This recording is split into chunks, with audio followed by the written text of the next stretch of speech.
Welcome, everyone, to the 2024 to 2025 annual lecture series hosted by the Rutgers Center for Security, Race, and Rights, entitled Democracy and Ethno-Nationalism.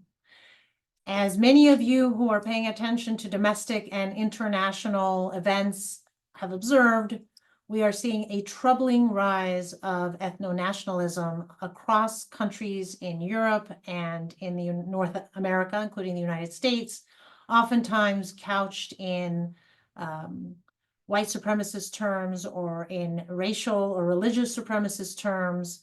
And we thought that as a result, it would be quite timely for the Center for Security, Race, and Rights to invite experts and scholars who have spent years, sometimes decades, researching these problems. And as a result, we have today our very first lecture series featuring Professor Evelyn Alsultany, who will be discussing her latest book, Broken, the Failed Promise of Muslim Inclusion. And before I formally introduce her, I want to encourage all of you to follow us on social media, Twitter or X at RUCSRR, and same thing on Facebook, RUCSRR, and on Instagram at Rutgers CSRR. We also launched a new podcast called the Race and Rights Podcast, which is available wherever podcasts are platformed. So I encourage you to follow us, listen to the lectures, or excuse me, the episodes, and please do rate us highly. And then finally, we always welcome financial support and contributions from our fans, our supporters, and those who want us to continue the important work that we are doing. So it is truly my pleasure and my honor to be introducing Professor Evelyn Alsultany, who I also consider a friend and a colleague in the Academy and one of the leading experts on the history of representations of Arab and Muslims in U.S. media. Professor Alsultany's research, teaching, and lecturing are driven by a commitment to bringing Arab and Muslim Americans into the broader conversations about racial politics in the public opinion and government policies, and alternatives to fostering greater human respect and dignity. Professor Alsultany is the author of Broken, the Failed Promise of Muslim Inclusion, which was published in 2022 and listed as one of the best scholarly books of 2022 by the Chronicle of Higher Education, and was also a finalist for the Association of American Publishers Prose Awards. So we're very lucky to have her discuss this book today.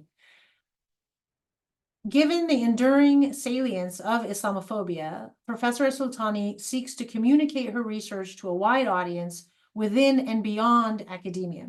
In addition to being the guest curator for the Arab American National Museum's online exhibit on Arab stereotypes, collaborating with colleagues at other universities to create the hashtag Islamophobia is Racism online syllabus, she has also been selected for a TED Talk, and she is frequently contacted by journalists about current events, and she often writes op-eds.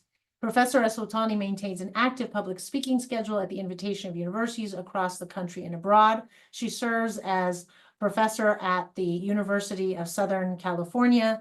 And Professor Alsultany, we are so fortunate to have you. Welcome to the lecture series hosted by the Center for Security, Race, and Rights, and we're delighted that you are our opening lecturer for this year's series. Thank you so much. I would like to thank Professor Sahar Aziz for inviting me and Habiba Johnson for attending to all of the logistics related to my talk today. And I'd like to thank all of you for making the time to be here today. So today is September 11th, a very significant day in US history. And it's also a date that has greatly shaped my scholarship, that of Professor Sahar Aziz and others in our field. So I wanted to start with this date, since today is the 23-year anniversary. 23 years ago, 3,000 people were killed on US soil by 19 Arab Muslim men, and it led to a US-led war on terror that we lived through for 2 decades. It resulted in wars in Afghanistan, The civilian count in terms of deaths from that war ranges, but Cost of War estimates that 46,000 Afghan civilians were killed, 176,000 Afghan people were killed, and it also led to a war in Iraq. The estimates also range from between 280,000 to 315,000 Iraqi civilians killed by direct violence resulting from the US invasion. Thousands of US service members were also killed in these wars, and the war on terror led to laws domestically like the USA Patriot Act, special registration, countering violent extremism. We saw the opening of Guantanamo Bay Prison. We saw a scandal out of Abu Ghraib prison, extraordinary rendition, torture, many policies that disproportionately impacted Muslims domestically and around the world, and conveyed collective responsibility and collective punishment for Muslims. Today, I'm going to be focusing on my book, Broken, The Failed Promise of Muslim Inclusion. And I want to focus on the term Islamophobia and trace our use of the term in the US lexicon from 9/11 to today. I'm going to be telling a story about how we didn't really use this term until around the 2010s, and how it converged with diversity, equity, inclusion. We're going to see the rise of diversity, equity, inclusion alongside a moment where we are embracing the term Islamophobia. I want to tell that story in the time that I have. And towards the end of my talk, I will consider campuses since October 7 within this framework of diversity, equity, inclusion meets Islamophobia and creating opportunities to include Muslims. So this is my plan for the next 30 minutes. So I want to start with this term Islamophobia, and this is my first book, Arabs and Muslims in the Media, Race and Representation After 9/11, which was published in 2012.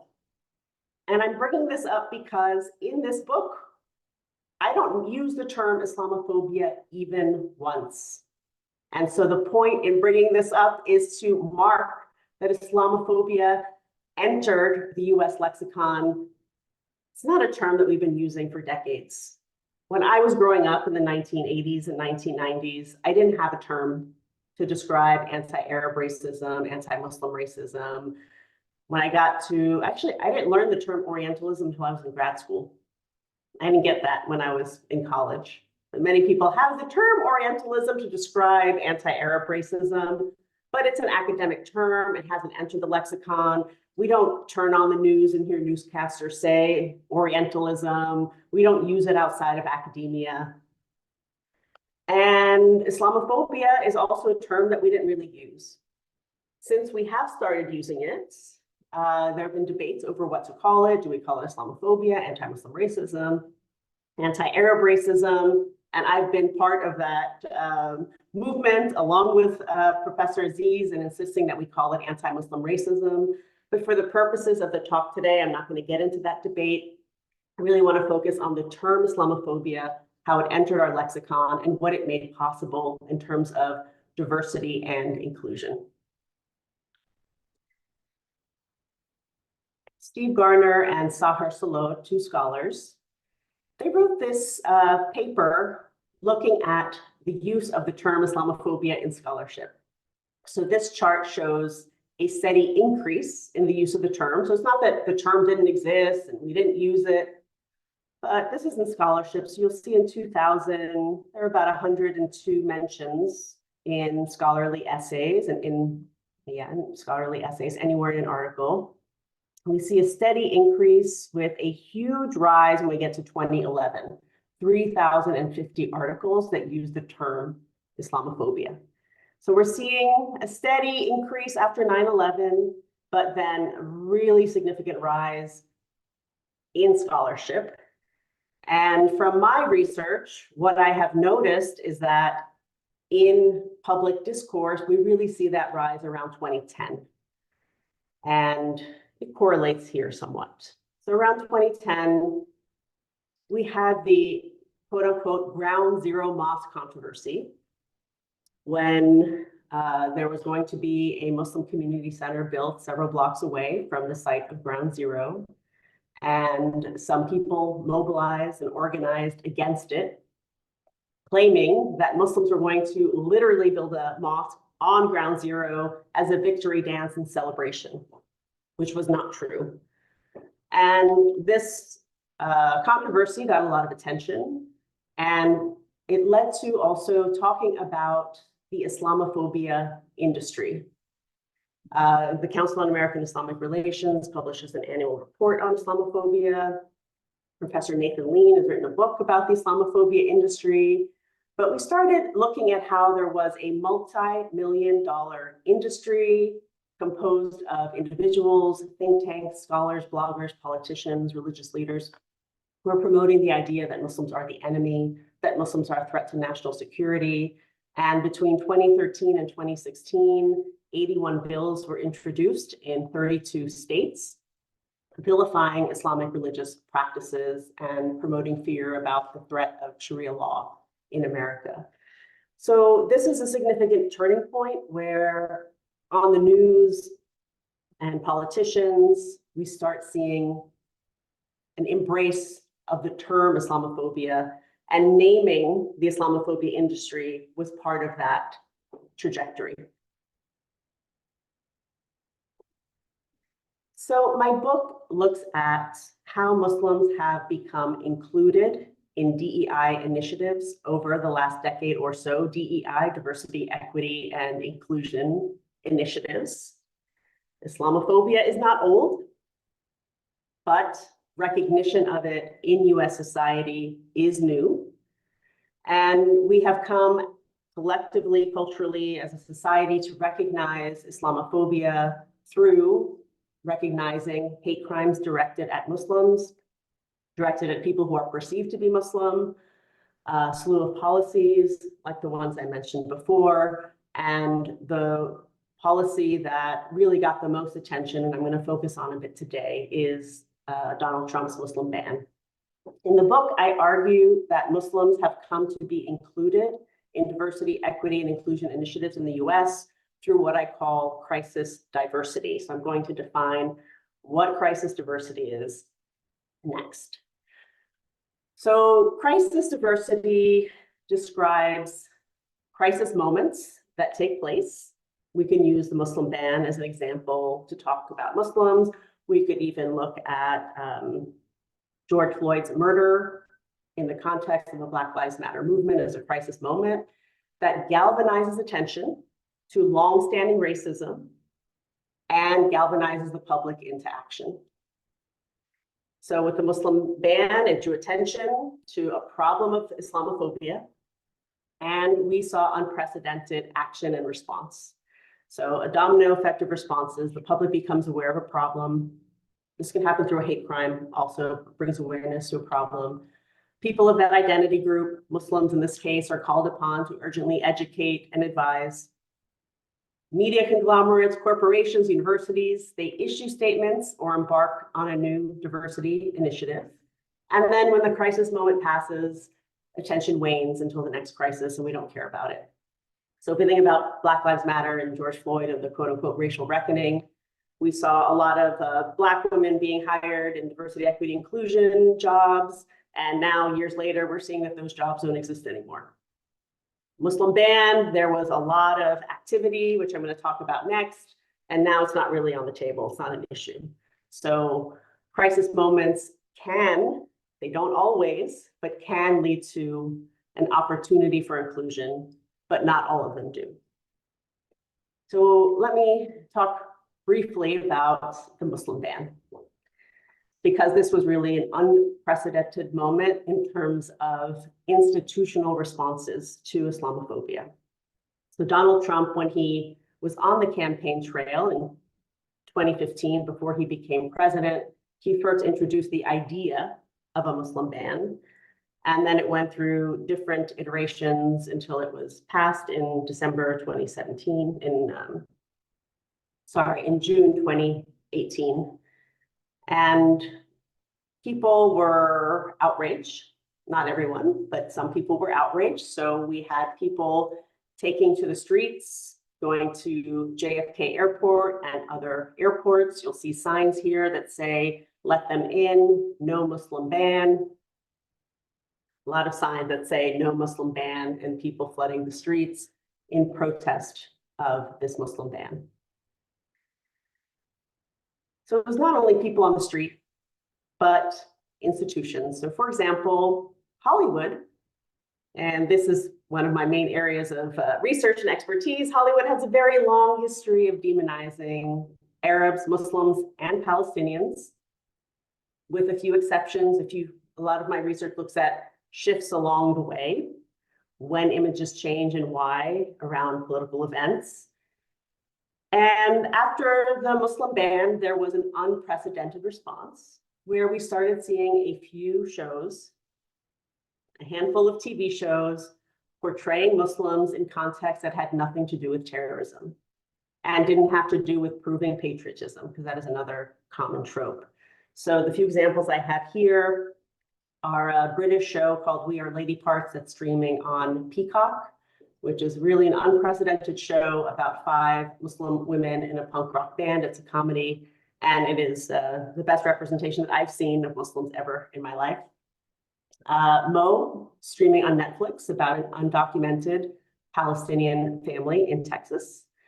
Ms. Marvel on Disney Plus, which is about a teenage superhero, superpowers. Rami on Hulu, which is about an Arab Muslim family in New Jersey, focusing on a millennial Rami and his struggles with being religious and living in a secular world. And then this show, sort of, is about a transgender Pakistani Muslim, as you see from the tagline, trying to live their best life. So unprecedented, Hollywood really responded, and we have these few examples of what came out of the Muslim ban. We also see that we got our first 2 Muslim women ever elected to serve in Congress. This was in 2018. So this is also this era of Islamophobia being recognized. And then Rashida Tlaib made history as the first Muslim woman ever elected to the Michigan legislature. And she is one of the 2 first Muslim women, along with Ilhan Omar, to serve in Congress. This image, I think, really captures the idea of the inclusion of Muslims in diversity. So this image is from CoverGirl selling mascara. And it's an image of a diverse group of people, and it includes Noura Afia, who is an American beauty vlogger. And in 2016, CoverGirl named her one of its brand ambassadors. And she was the first CoverGirl brand ambassador to wear a hijab. The other images I have here are of Ibtihaj Muhammad. She's an Olympian. She won a gold medal for fencing, and she is best known for being the first woman to wear a hijab while competing for the United States in the Olympic Games and for winning an Olympic medal. And here we have her with a Barbie that was made in her image. And also Nike created the Nike Pro hijab, and she's modeling it in this image. So we also have corporations creating products and including Muslims in diverse images, branding images. So regarding these crisis moments, not all crisis moments galvanize the public. The USA Patriot Act that allowed for law enforcement to have easy access to information from Muslims and to spy on them, and special registration, which is very similar to the requirements around the Muslim ban special registration. If you are Muslim from certain countries of a certain age as a man, you are required to register your location with the federal government or be deported. The war in Afghanistan, the war in Iraq, yes, people took to the streets and protested. But in terms of an institutional response, with Hollywood responding and corporations responding, these other crises did not lead to a huge shift. One example with Hollywood is that after 9/11, there was a shift, which was we started seeing more patriotic Muslim characters. These were characters who had to prove their love for the United States, that they're willing to fight and die for the United States in the fight against terrorism. And that character emerged because civil rights groups like the American Arab Anti-Discrimination Committee, Council on American Islamic Relations were contacting Hollywood producers concerned about repeated images of Arabs and Muslims only as terrorists. And so the response was, okay, if we're going to have a show about terrorism, we're going to include an FBI agent who's Muslim. And so we have a lot of characters in the decade after 9/11 who fit that mold. It's very limited, and it is a response, it is a shift, but it doesn't compare to what happened with Donald Trump and the Muslim ban. Donald Trump and the Muslim ban were especially galvanizing, unlike any other previous crisis, because of Donald Trump's demeanor. He provoked something in audiences, this very overt form of racism. The decades before, racism was becoming more subtle, more undercover, but because he was very explicit with it, it really galvanized people to respond. So we really had an unprecedented response. I want to talk a little bit about diversity, equity, and inclusion and the rise of diversity, equity, and inclusion. Since I work at a university, I went through all of my emails when I was writing my book to try to figure out when did we start using this term, because it's everywhere now. And I found some emails in 2014. I was at the University of Michigan at the time, where we start seeing diversity, equity, inclusion. So we have Islamophobia being recognized around 2010, diversity, equity, inclusion around 2014, and the convergence of the two. And diversity, equity, inclusion emerged as an alternative to affirmative action. There's been so much backlash against affirmative action. At this point, it's not legal anymore. So it emerged to replace it. And with diversity, equity, inclusion, it also allowed for the inclusion of more marginalized groups. Affirmative action focused on women, African American, Native American, Asian American, Latino. With diversity, equity, inclusion, it's expanded to include Muslims, to include LGBTQ plus identities, to include people who are neurodiverse and are differently abled. So diversity, equity, inclusion ended up being a more expansive term and came in to replace affirmative action. In the process of this tug of war between diversity, equity, inclusion, and affirmative action, we've also seen a dilution of what diversity does. So diversity, the term, it's a feel-good solution. It's not threatening like affirmative action. It's supposed to be something nice. We're all included. No one's excluded. Everyone's included. White people are included. Everyone's included. There's a scholar, Ellen Berry, who wrote an article about the 2003 Rutter v. University of Michigan case. And this was an affirmative action case where a white woman sued the University of Michigan and said that she was discriminated against as a white woman. She didn't get into the law school. And Michigan won the case. And they won the case not because they made the argument that affirmative action is important as a reparative measure and to ensure that disadvantaged people have opportunities, but rather they made the argument that diversity is beneficial to all people. Everyone in the educational environment benefits. When you go on the job market, it's going to benefit you that you are in a diverse environment. It's marketable. And it was this argument that won. So we start seeing a shift when we're talking about diversity. This is around affirmative action, but they're very much linked. Diversity is beneficial to all.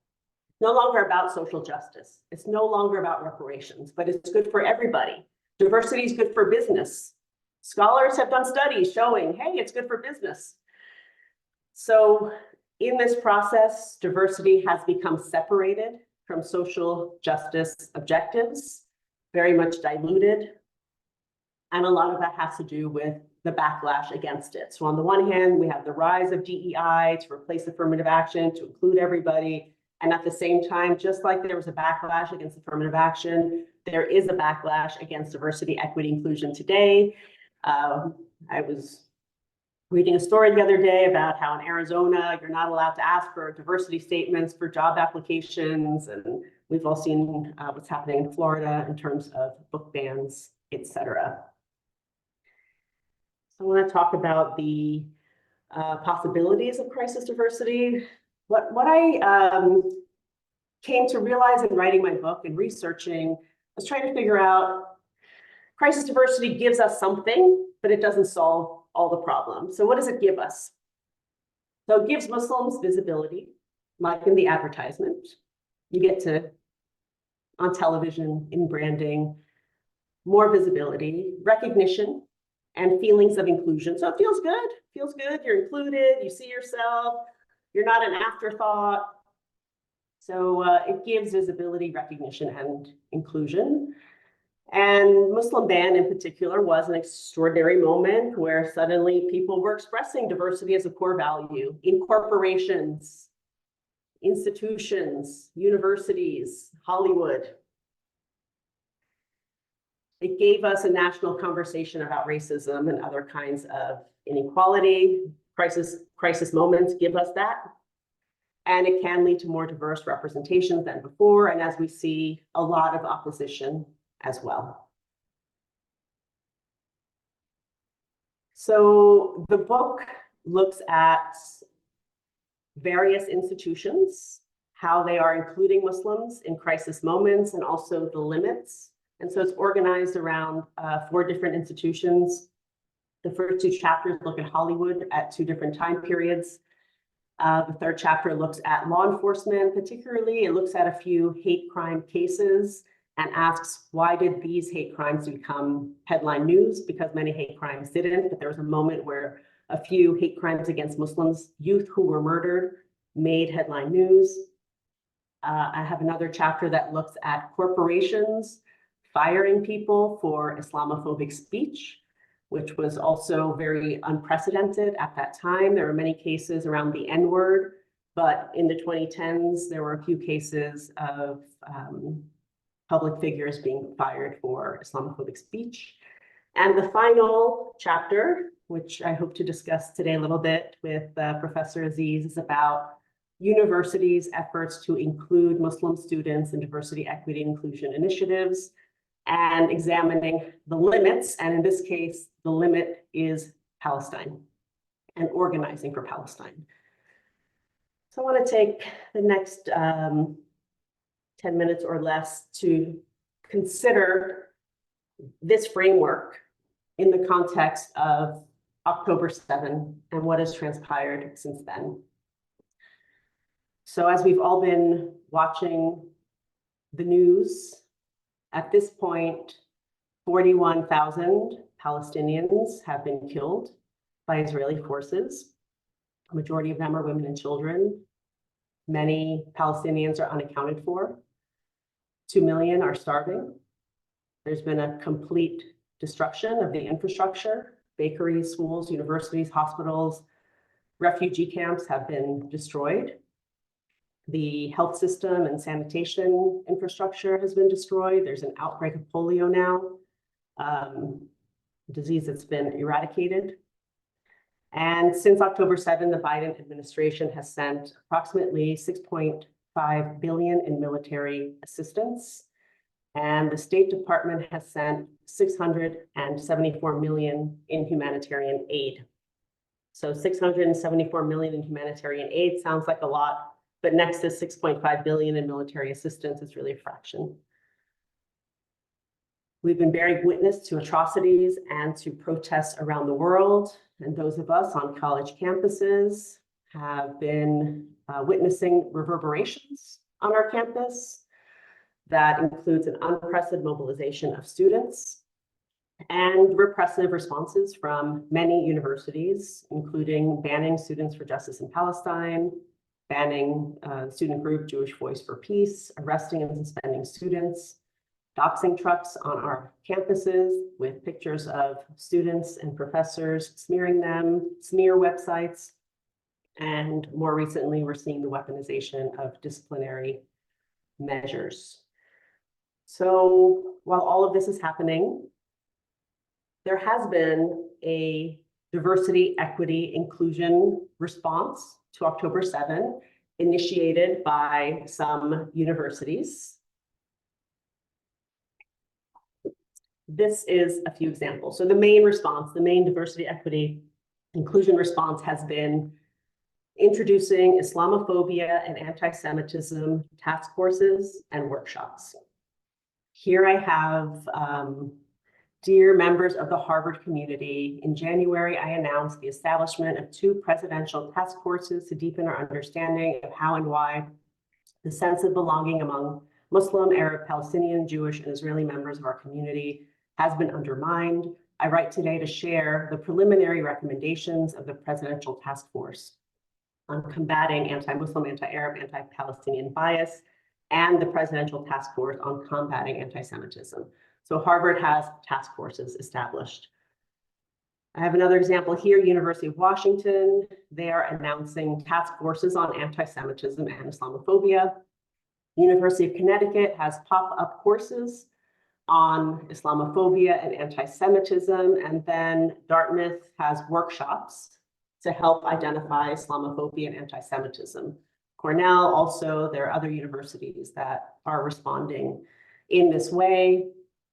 Many universities are not bothering with the appearance of parity. So many universities are only doing anti-Semitism, but some universities are trying to do both anti-Semitism and Islamophobia, and presenting that as a way to create more inclusive campuses during this unprecedented moment. So I've been trying to think through whether or not this is an effective response to October 7th. It's become a common response. And I've seen other people come to a similar conclusion as myself, which is that we have this term Islamophobia that's helpful. It's helping us name something, recognize something. But in this case, that is the term we have now. That is the term that's being used now. And it is actually obscuring Palestinians. So my argument here is that the use of Islamophobia in the context of October 7 is obscuring Palestinians. And I'm making this case because when we say Islamophobia, it implies that Muslims are the primary targets of violence and discrimination. And it is true that many Palestinians in Gaza are Muslim, but there are Palestinians who are also Christian. So it does erase Palestinian Christians. But more than that, it erases that Palestinians are the targeted group. I'm Muslim. I am not in Palestine. I'm not Palestinian. And it makes it sound like I'm equally impacted as a Palestinian if I'm saying Islamophobia. So the most targeted group are Palestinians. They are facing mass death, displacement, trauma. As I mentioned, over 41,000 have been killed. 2 million are starving. So it seems like Muslims around the world are targeted. And it's not to say that Muslims around the world are not, but Palestinians are the primary group. It also, when we say Islamophobia and anti-Semitism, it makes it sound like a religious issue, which is something that people who work in the area of Israel and Palestine over and over again point out. This is not a religious issue. This quote unquote conflict, it's about land, it's about power. It is not about religion in the sense of Muslims versus Jews. So it falls back into that false binary. The main problem is that it erases the role of Zionism in producing anti-Palestinian racism. So Zionism is the root problem. The root problem is not Islamophobia or anti-Semitism, but it's the impact that Zionism as a movement to establish, maintain a land for Jewish people on Palestinian land, the impact of that on Palestinian and how it produces anti-Palestinian racism and justifies anti-Palestinian racism. So my last bullet point here is that, yes, others are impacted. Many of us are impacted, whether we're Palestinian or not. So others who are impacted include people of all backgrounds, including Muslims, including Jewish people who don't identify as Zionists, including all kinds of allies who are accused of anti-Semitism and of supporting terrorism. This last point takes me to Professor Aziz's important report, if you haven't read it. It's an important report that is called Presumptively Anti-Semitic, and it's about how it's just assumed that anyone who has any criticism of Israel is immediately labeled as anti-Semitic. So I want to underline, it's not that Islamophobia is inaccurate, because Islamophobia actually is very much connected, related to anti-Arab racism, anti-Palestinian racism. So it's not inaccurate, but it's imprecise. And right now, the way in which it's being used, it's obscuring the context of the Israeli siege on Gaza, and it's obscuring the impact of Zionism on Palestinians. I have 2 more slides and then I'll close. So this is a concluding slide. Just to underline that Islamophobia is the term we've come to use since 2010.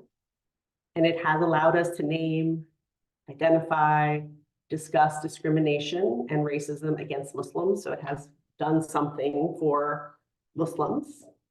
It has enabled inclusion and diversity, equity, and inclusion plans. Of course, that's not always good. There are limits, but it has enabled a form of inclusion. And right now, in this context of October 7th, it is being used to obscure the specificity of anti-Palestinian racism. So I want to end on this point, which is, I have 2 screenshots from news articles here. The first one says, White House announces national strategy to combat Islamophobia. That's from November 2023. And the other one says, Biden administration sidesteps Congress again for emergency arms sales to Israel. And I wanted to put these together to highlight that we're at a moment, the White House says they're going to create a strategy to combat Islamophobia. Islamophobia is bad. They're against it. And then at the same time, they're sending more weapons to Israel for the indiscriminate murder of Palestinians. And so we're in an era right now where not everyone, but a lot of institutions are against Islamophobia. The White House is against Islamophobia. But meanwhile, they're sending weapons to Israel to kill more Palestinians. And so I want to put these 2 together as a tension, because saying that you have a strategy to combat Islamophobia gives us the impression that Islamophobia is interpersonal, it's individual, it's not at the state level, and it ends up absolving the state from any kind of responsibility in the production of Islamophobia, anti-Muslim racism, anti-Arab, and anti-Palestinian racism. So I will end it there. Thank you so much.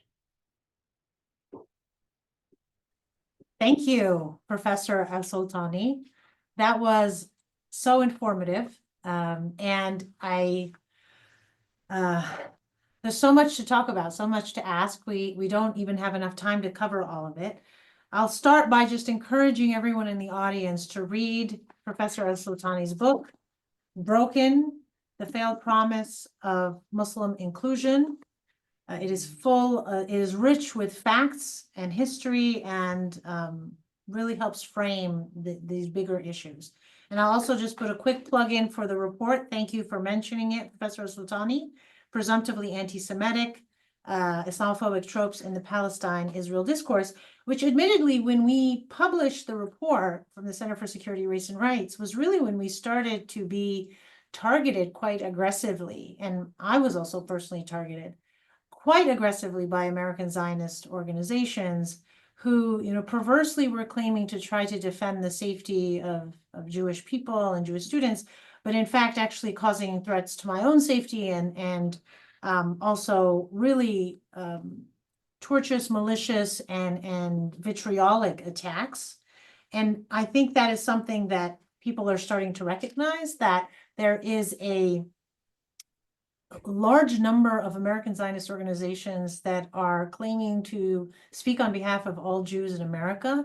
And the way that they're speaking is, I suspect, antithetical to Jewish values and Jewish tenets, because it is mean-spirited, it's aggressive, it's racist, it's vitriolic. And I do think that that's something we have to recognize, and that I think it's conversations that need to be had within Jewish American communities about who they're going to give license to represent them, and represent their interests, because at least based on our research, those groups who are claiming to represent the millions of Jewish Americans are really doing so in a way that is highly problematic. I'll just leave it at that. But I did want to dig in more on your chapter 5, right? The discussion about DEI today, and in universities in particular. Both of us are professors, and so we see how DEI works or doesn't work at the university level. And today is September 11th, 2024, right? 23 years ago, at least two tragic events happened. One was an absolutely horrific, worst terrorist attack on US soil, which caused over 3,000 people to be murdered. The second tragedy is that millions of Americans went from becoming relatively invisible or living private lives. And yes, some of them faced discrimination because of their Muslim faith, but nothing like what happened after September 11th, right? Where we became the public enemy number one as a community. And you lay out very well in your presentation, your book, all of the different ways in which our community continues to be collectively blamed and continues to be collectively punished. And so we're still dealing with that aftermath. And we have an entire new generation of college students now that have only seen the post 9/11 world, where their identity is racialized as presumptively terrorist and hateful and antithetical to American identity. So when we go to universities, I want to focus on how they have included or not Muslims in DEI initiatives, and how those efforts reveal their limits when those students organize for Palestinian rights. Can you talk more about this? Specifically, how have universities included Muslim students, and how does Palestinian rights activism reveal the limits of such inclusion? Thank you, Professor Aziz. So my chapter 5 is based on my own experience as a professor at the University of Michigan over a 14-year period, where I saw the administration make efforts to, there's a large Arab American community there, a large Muslim community, many of those identities overlap in that context. So I noticed that they were using existing models of inclusion. So for example, there is a Black graduation and there's a lavender graduation for LGBTQ students, and Michigan started having an Arab graduation. That's one way that Muslims started, in this case, Arabs started to be included in DEI. There is an Angela Davis lounge, a Mahatma Gandhi lounge, a Martin Luther King lounge, and students organized and they were able to get an Edward Said lounge. And so again, there's an existing model of inclusion for how universities tend to include students who have been historically marginalized and excluded. And so we start seeing, in this case, Arab students being included. Another example is Arab Heritage Month. So we have Black History Month, Women's History Month, and Arab Heritage Month, a whole month of programming in April. A lot of universities have started doing that. And these methods of inclusion are significant. If you are an Arab student, Muslim student, it's meaningful. Another common form of inclusion is to have halal food in cafeterias, to increase the number of prayer spaces or reflection rooms on campus so that religious Muslim students don't have to walk 20 minutes the other side of campus to pray 5 times a day. So at Michigan, they actually did a really successful initiative, and they started adding reflection spaces, which is for everybody, but Muslim students could use them for prayer. So there are many different ways in which Arab and Muslim students were accommodated, included, oftentimes through existing models of inclusion. But what I noticed was there would be these efforts, wow, there's Arab graduation, this is amazing. Students would feel included, students would feel like they belong at the university. And then once they were involved in any kind of advocacy for Palestinian rights, all of that would unravel. And a lot of it would unravel because of what you mentioned, external groups, Zionist groups, pressuring the university to take action, disciplinary measures, et cetera. And then how the university would respond to these events made a huge difference. So, for example, this has been common, not just now, but students for decades that organize for Palestinian rights have been facing psychological distress, defamation, doxing, death threats, blacklisting on websites like Canary Mission, and then students are concerned about their future job prospects and if they're going to be harmed. And what I've come to conclude in terms of the limits of Palestine when we're including Arab and Muslim students is that if you're a Muslim student and you're like, oh, this is great, I have halal food and I'm going to Arab graduation, if you are doxxed and harassed, you are leaving the university traumatized. If the university doesn't have your back, if the university doesn't say to you what they're doing is wrong, Canary Mission is wrong, conflating anti-Semitism with criticisms of Israel is wrong, then the student is not going to leave campus and say, oh, it was great they had halal food. They're going to leave campus and say, the university did not protect me when these external forces came in and went after me. Oftentimes, universities make it even worse. They make it more toxic and more violent. So DEI work, including Arab and Muslim students, becomes meaningless if universities don't take some basic principles in mind. And I will say that when I was at Michigan, this is an example of taking basic principles in mind. There was an incident where some students were organizing for Palestine and they had an event in the Diag, and it turned out they didn't know it was on a Jewish holiday. And they're very apologetic because they didn't want to conflate what they were doing with a Jewish holiday and anti-Semitism. And the president at that time was a Jewish man, Mark Schlissel, and a bunch of students and external forces complained and said, aren't you going to do something? Aren't you going to punish them? And he said that he was a Jewish man and that what they were doing was exercising their First Amendment rights, and that there's a difference between anti-Semitism and criticizing a government, and that there was nothing wrong with what they did. And it was a really significant moment. His tune changed later with regent pressure, but that moment was really significant to convey to the students, you're not doing anything wrong and we do have your back.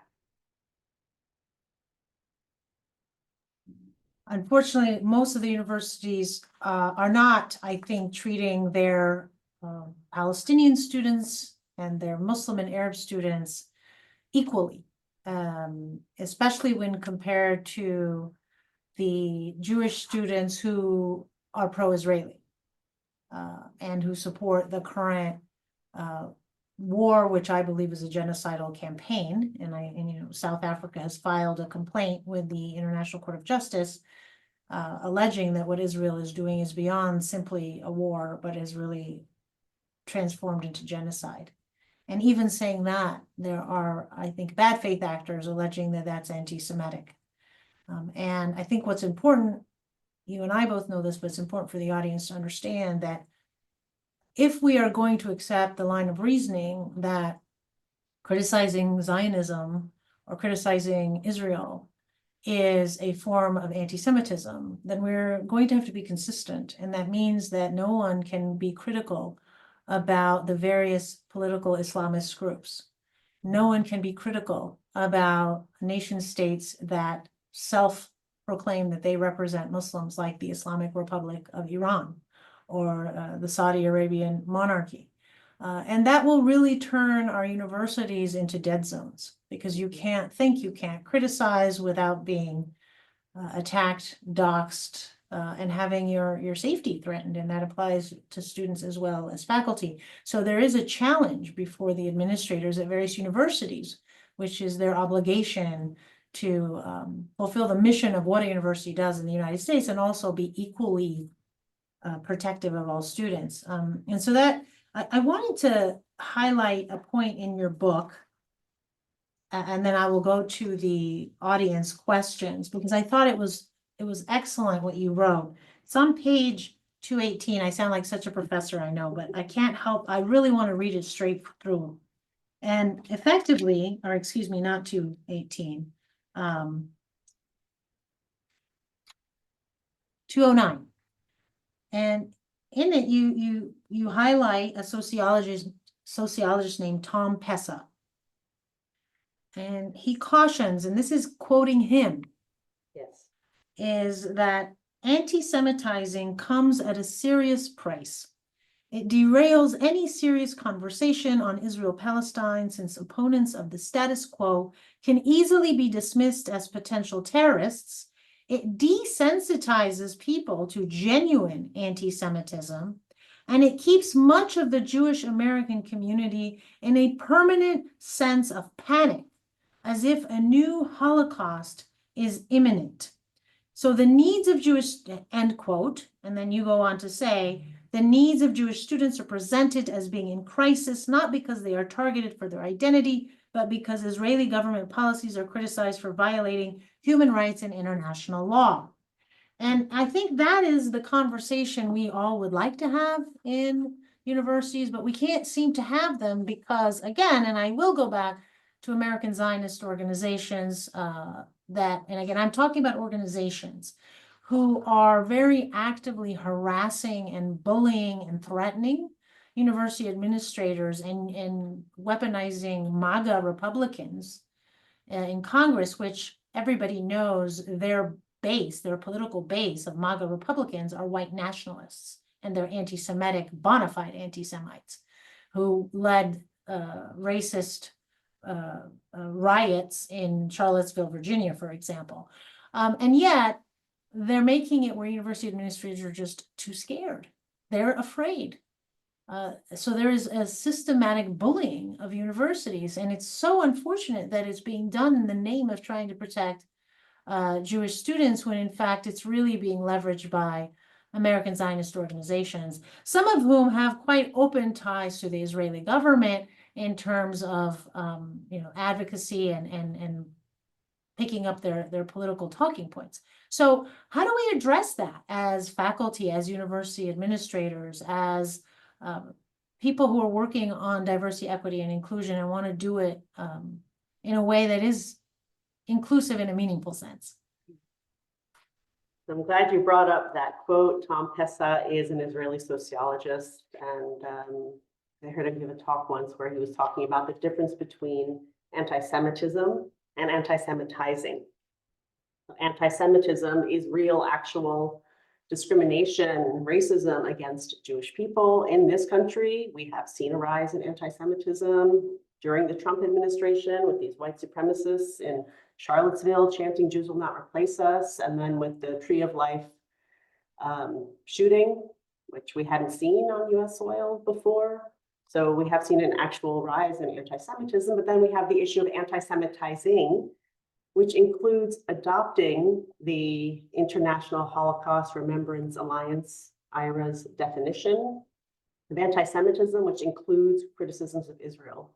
And this has become extremely dangerous. And I love the point that you made earlier, Professor Aziz, that if we're doing it for Israel, if we can't criticize Israel because it's anti-Semitism, then what? You can't criticize Iran or Saudi Arabia or Afghanistan or any other Muslim country because then it's Islamophobia, which is it doesn't stand as a measure to not be able to, but using these definitions, saying that we're going to anti-Semitize everything, ends up not only silencing people and putting many of us in fear, but it's also producing anti-Palestinian racism. And it is literally being used to justify the genocide that is unfolding.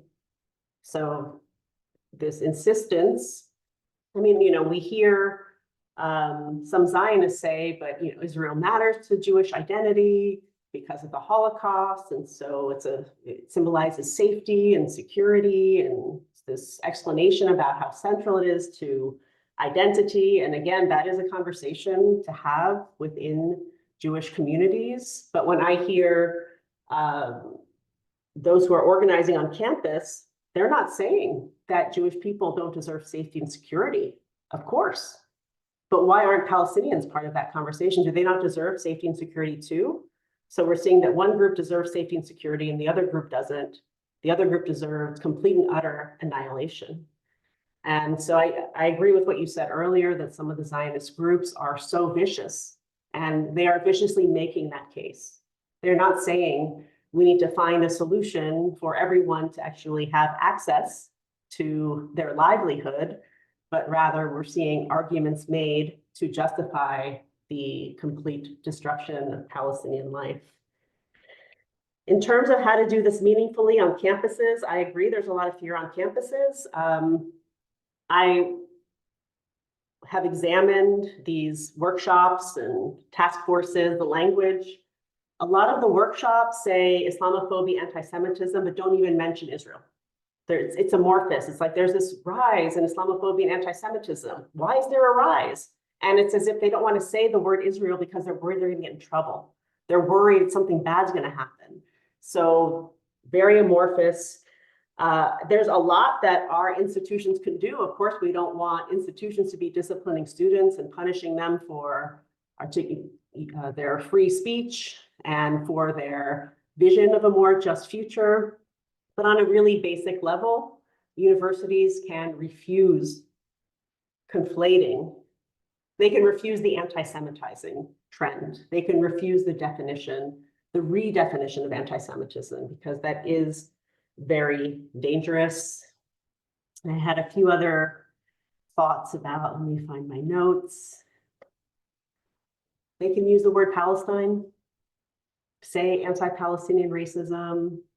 Again, yes, Islamophobia is relevant. It's not irrelevant here, but say anti-Palestinian racism, protect students who are targeted. Anti-Zionism is not anti-Semitism. We can start there. Thank you. And I appreciate your, careful distinction between anti-Palestinian racism and Islamophobia. But I think that we know from our personal experiences what our students are experiencing who are not Palestinian but are Muslim or Arab or believed to be, even if they're not in fact, is that the anti-Palestinian racist tropes mirror almost identically the anti-Muslim racist tropes. Yes. So when you think of how does anti-Palestinian racism operate? Yeah. Well, first of all, it presumes that Palestinians are terrorists, that they support terrorism, that they want to kill all Jews, right? It presumes that Palestinians are illiberal, anti-democratic, savage, despotic, much of these Orientalist tropes. And it assumes they're all Muslim. But again, the fact that the presumption is they're all Muslim is because of the similar negative stereotypes, and that there is absolutely no interest or attempt to understand the political origins of the political violence and conflict, right, between Israel and Palestine or Palestinian groups over history. It's a similar reductionism and oversimplification of critiques of ISIS or Al-Qaeda or Hezbollah or Hamas. Look, as lawyers and I'm a law professor, yes, we can pass laws and call them terrorists and criminalize them, fine. But social scientists and political scientists and international relations scholars are also equally interested in how did these groups, why do they exist? Why are they recruiting? What are the underlying grievances? What's the history? That's the difference between a university and some left-wing or right-wing punditry. And the fact that we can't even do that in the universities without being harassed and bullied and threatened, and that it's become this terrorizing place because of American Zionist organizations.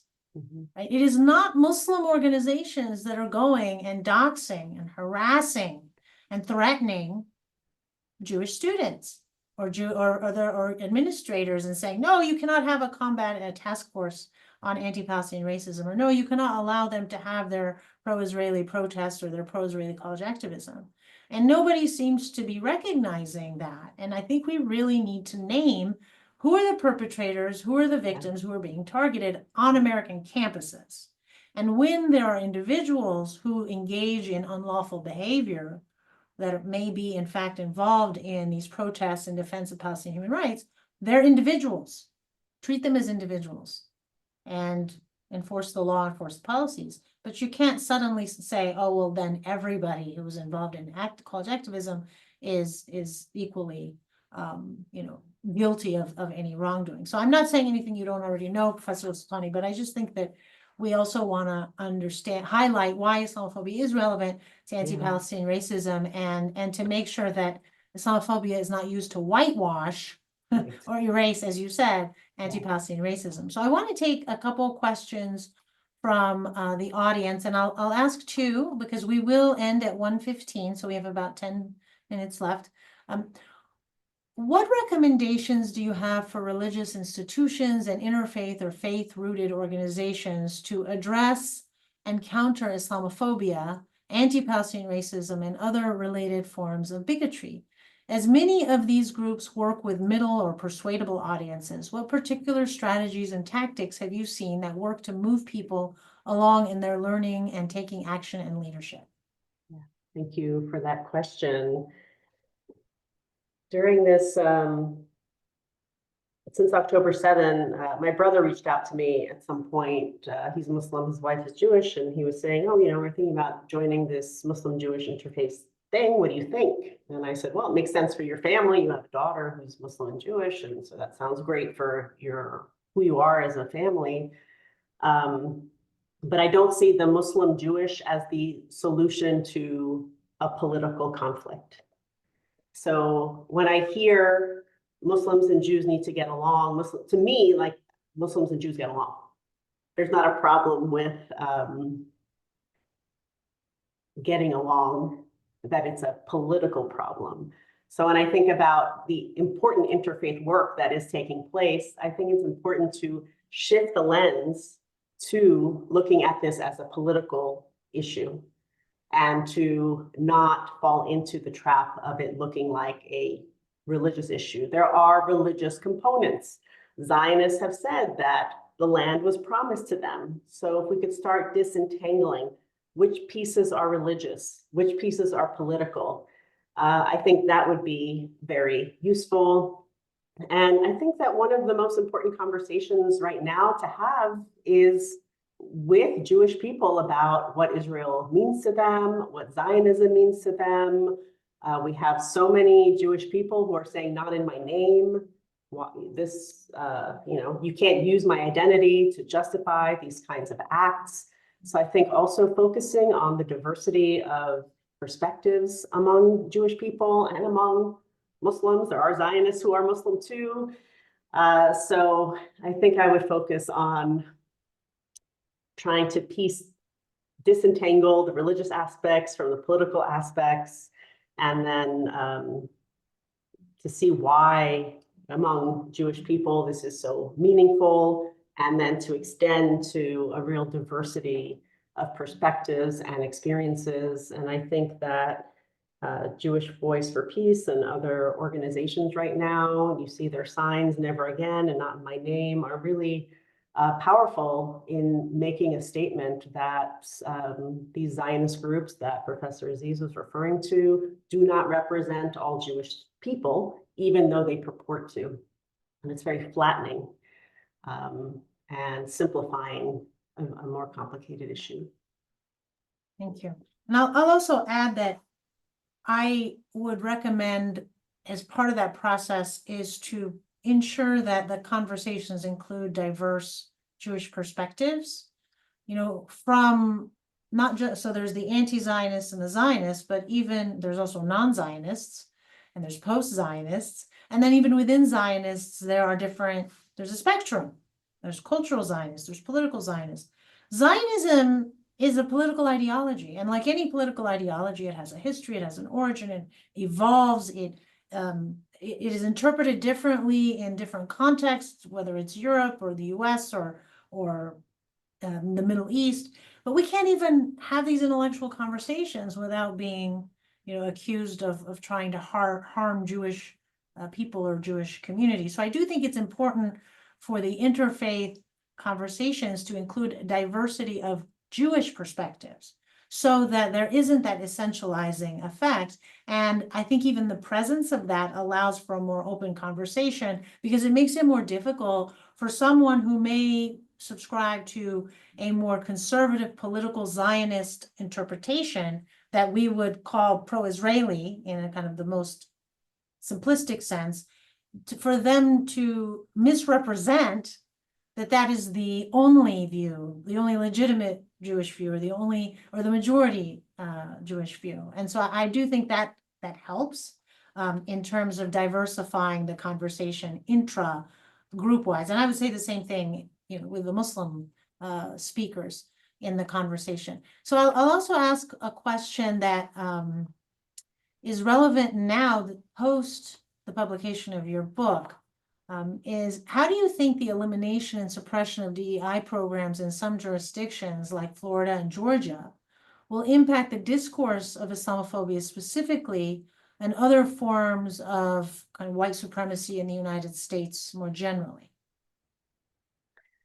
So thank you for that question. I do think that this pushback and attack on diversity, equity, inclusion, it's going to impact all communities who have historically been marginalized at universities. And so it will impact Black, Latino, Native American women. And it will also impact all of the identities that were then added later. Muslims were added later. So we will return to Muslims being an afterthought, irrelevant. It doesn't matter. If there's a struggle, we would probably be focused more on those initial groups, which is important. Exclusion of Black people. I saw some statistics recently about the impact of the end of affirmative action on college enrollment. And I can't remember the university it was focused on, but it was showing a decline in enrollment of Black and Latino students. So I expect to see more of that. So basically a turning back and having more predominantly white campuses. And then with the book bans and the attacks, I mean, we're talking about how many of us are on edge because of Zionist attacks, but also if you're a professor in Florida, your syllabi is being scrutinized. How you teach certain topics is scrutinized. There's a debate about how to teach slavery as something that's positive, that you actually learn job skills as an enslaved person, and that we shouldn't teach it as something negative in US history.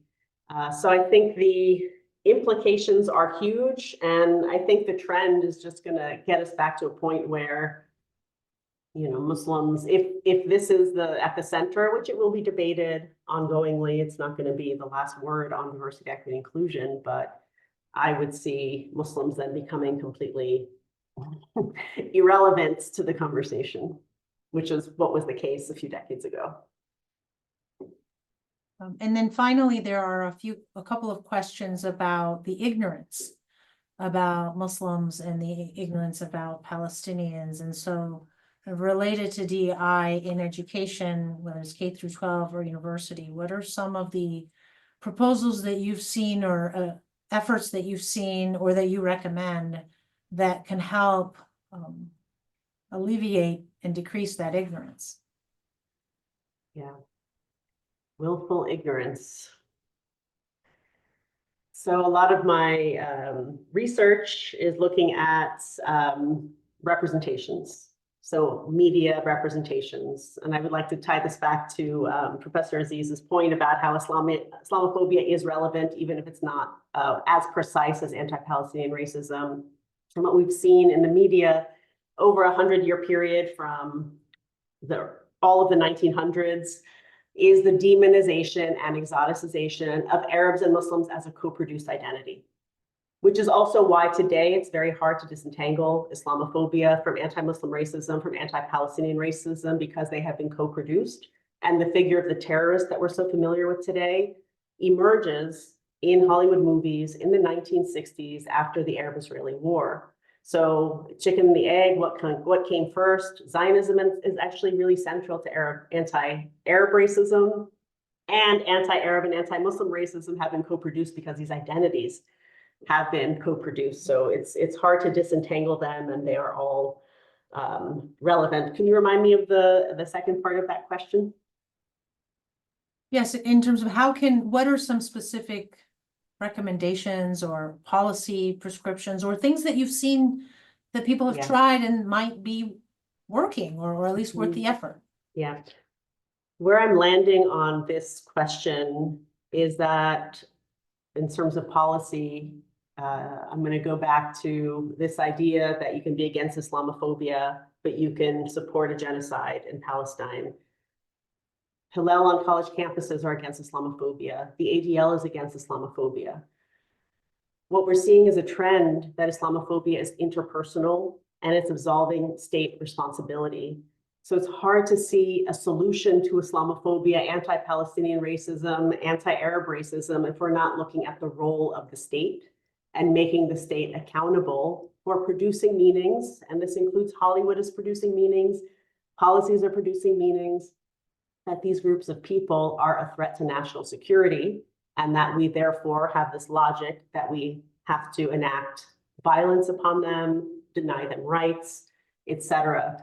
I find it, yes, sure, on campuses, there are things we can do. There are always things we can do on an interpersonal level. But I think a lot of the work has to be at least awareness about how the interpersonal is not in a vacuum, but it trickles down from a century of both policies and media making that has systematically demonized Arabs and Muslims and Palestinians.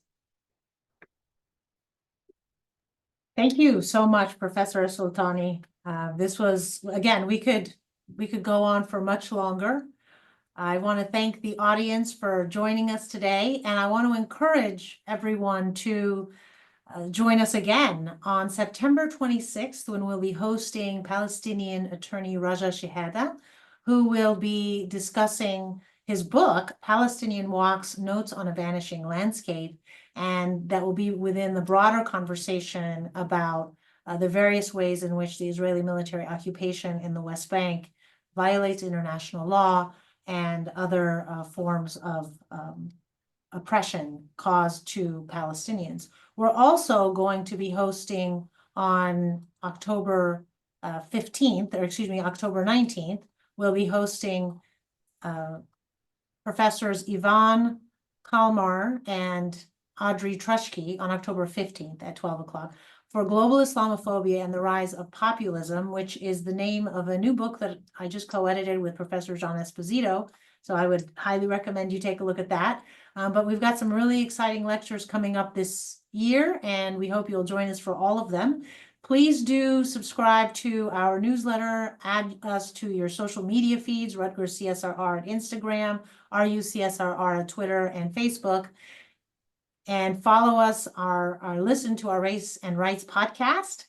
And then finally, if you benefited from this program, if you want us to continue this kind of work, please do donate to the center, csrr.rutgers.edu. Press the donate button and please give generously. And so with that, thank you so much, Professor Alsultany. Thank you everyone for joining us, and we'll see you next time, inshallah. Thanks for having me.